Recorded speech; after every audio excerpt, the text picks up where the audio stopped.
positive commandment, machmas atzlus, because he's too lazy. And what is that punishment? A general punishment for laziness, and that is, you want to be lazy, you want to be cold to Torah mitzvahs, we'll give you some cold. It's called the hell of ice, snow. Like it's explained in another place. A person who works and learns in the wisdom of the non-Jews. This is also like empty words. Yechashev is the Avan Bittul Torah as far as Bittul Torah goes. What does it mean? If a person learns the wisdom, you learn the wisdom of Aristotle, of Plato, of these great non-Jewish philosophers, in the end, it's all a tremendous, huge waste of time. Unless you're using it to serve God somehow or better. Why? Because all these ideas of these great, tremendous philosophers and these amazing minds that they're genius people and wise people, in the end, all of these ideas are not true. They're just estimations. How this person feels, how he's impressed by the world. So they say Immanuel Kant, he sat for 10 years and he thought about what is, till he came up with his genius ideas. Fantastic. You see the genius, the depth of his genius. But he's wrong. It's a tremendous genius person. Sigmund Freud, who's more of a genius than Sigmund Freud, a tremendous gaon, I'd assume, but a tremendous mind that he has. But he was totally wrong. All of his ideas were wrong. Why? Because he tried to explain all of reality with a piecemeal idea, a little tiny idea that was nice, but it's like, Picasso or Van Gogh or Beethoven. They had beauty, and they say, Beethoven saying, my music will cure all diseases. You just listen to my music. As far as music goes, it was very good. But as far as clearing diseases, that's not what it is. So in a way, it's Devorim B'Teilim. What does it mean, Devorim B'Teilim? As long as you are using it for exactly what it was meant for, in the framework of the Torah's picture of the world and how God creates everything, even these ideas of Freud, etc., everything there is God's created for a certain purpose, and we have to find out how to pick out from these things what the purpose is. Not everybody can do that. It's very easy to fool yourself. Very easy. In fact, not only to fool yourself, even to destroy yourself. But until then, all these ideas is just a waste of time. It's a waste of time. They could take this simple example. We had Sigmund Freud. He saw thousands of people. He destroyed thousands of lives, maybe millions of lives. And by teaching people there's no such thing as God, and there's no absolute purpose, and there's no meaning in anything, and there's no goal in anything, and everything is just, a person is just like a developed animal. How do you say, a hairless ape? They say, these are wrong ideas. The Rebbe wants to make people not only human, but also godly, divine. That every person, every choice that you make can actually bring good to the whole entire world. It's not a selfish place. It says, therefore, a person who learns the ideas of the non-Jewish philosophers, it's also like Devorim B'Teilim. It's also like, how do you say, meaningless speech. But in fact, it's even worse. Why? The Odzos, even more, Yetera, Tumot, the impurity of Chachmas, Umas, Oldi Kalulim, of the wisdom of the non-Jews, Al Tumas Devorim B'Teilim, on the impurity of just speaking non-meaningless words, right? Saying things, discussing ideas that you read in the newspaper. Is the Secretary of Defense really better than this Secretary of Defense? This picture was better than that picture? Was the economy of this system is better than that system? These are very nice ideas, but the fact of the matter is they're called Devorim B'Teilim. They have absolutely no barroom talk, like they say. She'enu malbish u'metame rak amidos, that if a person just wastes his time saying meaningless things, so that, what does he get involved in? He gets involved in his emotions. Miyasar ruach hakodesh, he defiles his holy ruach. Ruach is the aspect of the soul. There's nefesh, ruach, and neshama. Ruach are the emotions. Shebenafsho elokis. You see how people get all emotional about this candidate and that candidate and this baseball team and that baseball team and this boxer and that boxer and this philosophy and that philosophy, and people are talking and it says what are it's all emotions. But tumas klippas noga. It's what's called the impurity of shining klippa. You're using your mouth and you're saying things that are not forbidden, but just wasted time.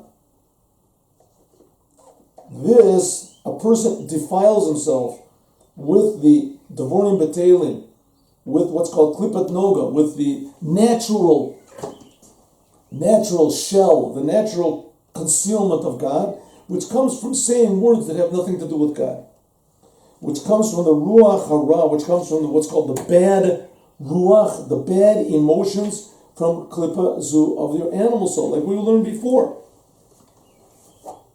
In other words, what happens? People get emotional about things. They get emotional. They talk from emotions. But when a person learns and delves into the wisdom of the non-Jews, especially the philosophy and the religions of the non-Jews, then what happens is not like just speaking meaningless words that only affect one's emotions, but lo bechinat chabad, they don't affect the chachma bina v'dat, the intellect of your soul, because they're divrei shtus, because all he's doing is speaking stupid words, uporot, and ignorant, shagam ashotim va'amaya oret yochel adabar ken, that even a person who's a mentally ill person can say all these ideas about which team was better and which is not the case, which is not the case, the wisdom, the philosophies, the systems of the non-Jews, who malbish matuma. Then when a person delves into this, his mind gets into it, this can actually defile the chabad of his godly soul. The tumas klippas nogo, with the tuma, with the impurity of what's called the shining shell of the chachmas elu, of these wisdoms. Shenaflu shama, that fell there in what's called the breaking of the vessels, Kabbalistic idea, from the acharayim, from the backside of Chachma of Kedusha, like it's known to people who know the secrets of the Torah. So what are we saying? God created the world through wisdom. In wisdom. God's wisdom is the Torah. The plan of the creation of the world is from the Torah. Wisdom is a very, very valuable thing. And we see that if a person has a good idea, a person is wise, that he becomes a leader. He becomes a leader. He can give advice. He can lead the people. Chachma is also called the eyes. You can see. But also eyes can see bad things. There was in the history of Judaism two outstanding people just not that long ago that destroyed, defiled,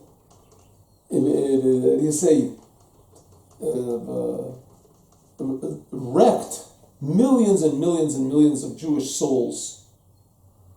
There was Spinoza and there was a fellow called Moses Mendelssohn.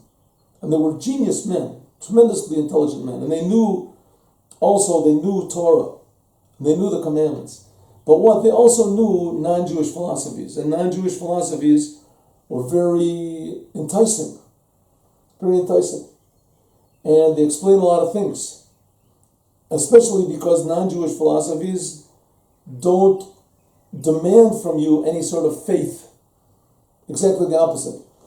They try to impress on you that you, with your mind, can grasp everything. And because of this, it leaves out the whole idea that there's a creator. It leaves out the whole idea that there's a real system in the world. Certainly there's no good or bad in the world except for you, what you say is good and bad.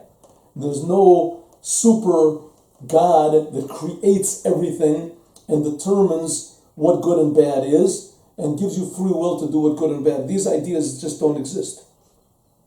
Something like Hinduism. Hinduism has basically the same type of idea. What's good for you is good. There's some sort of a power that's above all the spirit, you want to call it, a big spirit, but there's no personal God that cares about what you do. This is Jewish faith. Jewish faith is not just that there is God. That there is God, you can believe that there's God. The other religions also believe that. But there's a God that creates us and cares about each and every one of us and each and every detail in the world. And this God is creating every detail in the world, creating time. That God on one hand is infinitely, infinitely above the spiritual, but on the other hand, even higher than that, he cares about the physical. And all of these philosophies, the Jewish philosophers, that they want to limit God to being infinite. God is above.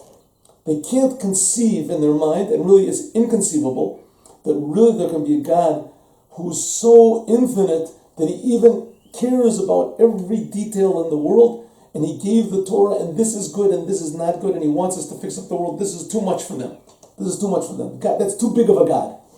To make God small, God can't do a thing like that. That's how their little limited, sick minds, how they thought. And because of this, they inspired millions and millions of Jews, especially it started in Germany.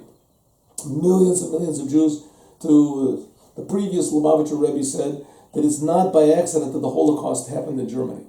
Not, I mean, God forbid to say in any way that the Jewish people were at fault for what the Nazis did. The Nazis, certainly, they were the ones at fault. But nevertheless, it does say in the Torah that if the Jews leave God, that God has the right to do whatever he wants to. He's creating everyone. He can do what he wants to. I mean, we can never justify the pain of another person, but still, on the other hand, we can't be quiet from the lie, the lie that is perpetrated on the Jewish people of taking the craziness and the holiness and the self-sacrifice from the Torah. Like it's known to them, Eli and Cain, unless, so if you can't use these spiritual ideas, if you can't use these non-Jewish ideas, then why did the Rambam, Maimonides and the Nachmanides, they say, why did they use them? You see, Jewish people, Maimonides even said that a lot of his knowledge that he got about medicine and about astrology came from the Greeks. It came from Eli and Cain, also, unless a makes these ideas, philosophical ideas, a hatchet to chop with them. So where do you make the forest from? How do you chop down a forest? With an axe, but an axe has to have a handle. Where do they get the handle from? From the forest, from the wood. So lahainu kadei parsem mehem parnas. In order that a Jew can make his living from them barevach, in order to serve God better, or shiodei lishtamesh b'hem, a person who knows how to use them to serve God, o Torah so, or his Torah. This is the reason of the Rambam, Rabbi Moshe ben Maimon, and the Ramban, Rabbi Moshe ben Nachman, came certainly thereafter. And all those people who were with him, that they did learn the wisdom of the non-Jews. There's a well-known story that the Gaon of Vilna, Rabbi Eliyahu of Vilna, that he was a tremendous Talmudic scholar, a tremendous genius, holy person, and he decided that he was going to make a war. He was going to do exactly this. He was going to make a war against what was called the intellectual movement of the time, Haskalah. The intellectual movement was mainly from Jews, like I talked about, from Mendelssohn, and before that it was also Spinoza, but especially Mendelssohn. And that convinced thousands, hundreds of thousands of Jews to learn the Torah, but just as another interesting book. And the main thing was your personal life. You have a good time. You didn't have to marry a Jew, you didn't have to eat kosher, you didn't have to keep Shabbos, but just if you wanted to, you could do whatever you want. So he decided he was going to get into this, and he was a very intellectual person, and he himself personally knew science, and he knew. So he sent a lot of his pupils. According to one version, they already sent 10 pupils. Another, he sent tens of pupils, minions, he said, to Berlin. That was the center, to learn in the universities. And because they were going to use all this knowledge in order to battle this. And all of them became non-religious. They all became enamored of the non-Jewish world, and they saw that it has a lot of answers to questions that Judaism doesn't have an answer, especially about how to have a good time, how to enjoy life. So they all left, except for two of them. There were only two of them that left. And there's long stories about both of them. One was a fellow by the name of Fagin. His last name was Fagin. There's a long story told about him that eventually he left Judaism also. And he became a big minister, and he saved the Alter Rebbe's grave, the first Rebbe of Chabad's grave. And another one became a rabbi called Rabbi Moshe Meislish. Rabbi Moshe Meislish, he became a very devoted follower of the Alter Rebbe, and he eventually became a spy for the Alter Rebbe on Napoleon, that's a different, because he knew a lot of languages. But the point of the story is that I wanted to say is that so enticing are these ideas when a person sinks his mind into them. The ideas of Plato and these others, the ideas are so well worked out, and so they answer so many really vital questions in a very, very intricate ways and exact ways. And these people were, the philosophers themselves were so intelligent, the Jewish, they were so intelligent that a person becomes involved and it really defiles his mind. What do you mean defiles? A person starts to rely on himself. He becomes an egotist and he relies on himself. He thinks that he can be the boss of everything. So I'll just tell you the short story about this rabbi, this Fagin. So this Fagin, he eventually he learned the wisdom of the non-Jews and Kant and all these people. And eventually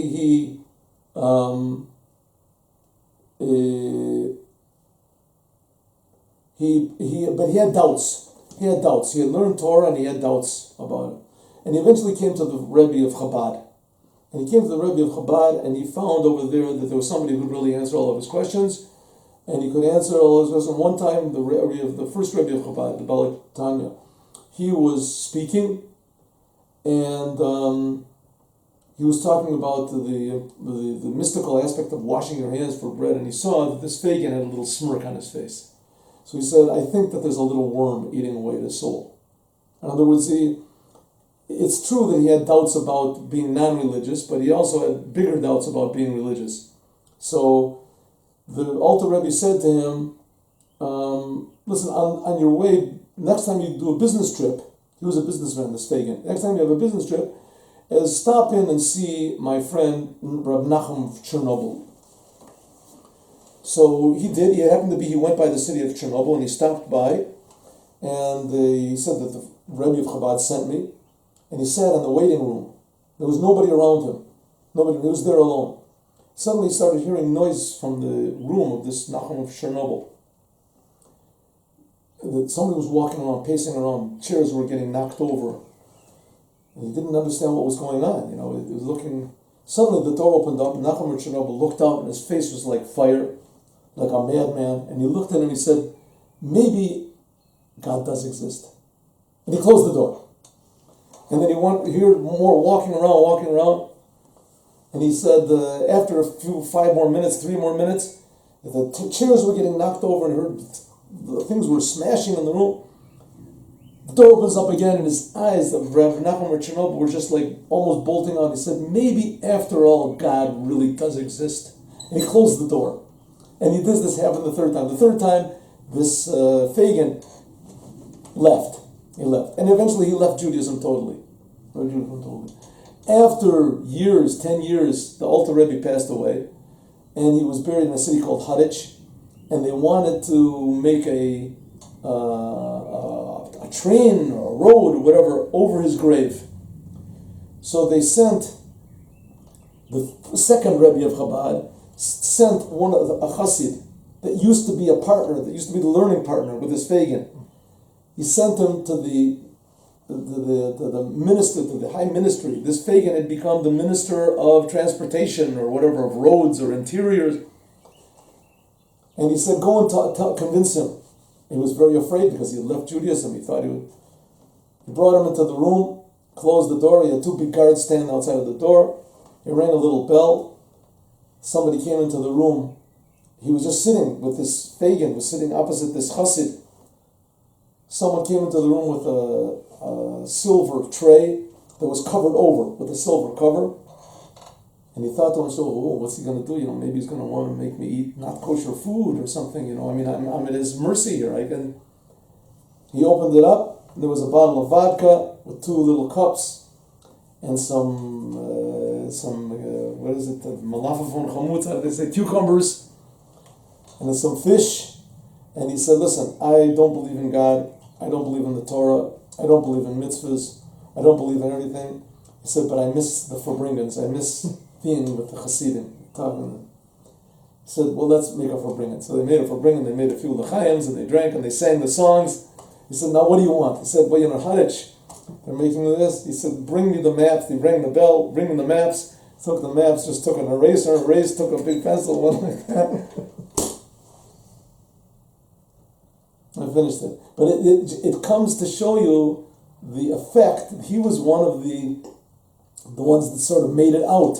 The effect that non-Jewish ideas can have in the Jewish mind.